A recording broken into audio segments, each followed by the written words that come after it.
సోదరా, ప్రణామాలన్నయ్య. సోదరా, సూర్యదేవుడు ఇంతవరకు ఆకాశంలో ప్రకాశించడం లేదు. నాకేమీ అర్థం కావడం లేదు. ఈరోజు ఉదయం కావడానికి ఇంత ఎక్కువ సమయం ఎందుకు పడుతుంది?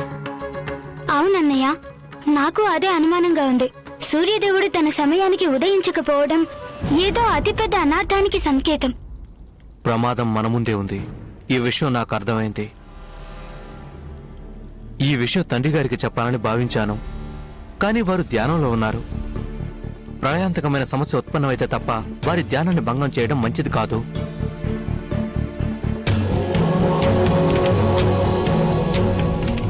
ప్రస్తుతం మనం ఎదురు చూడటం ఒక్కటే చేయగలిగింది. ఒకవేళ ఏదైనా పెను ప్రమాదం కలిగితే దాని గురించి దేవతలు మనకు తెలియజేయడానికి తప్పకుండా వస్తారు కదా.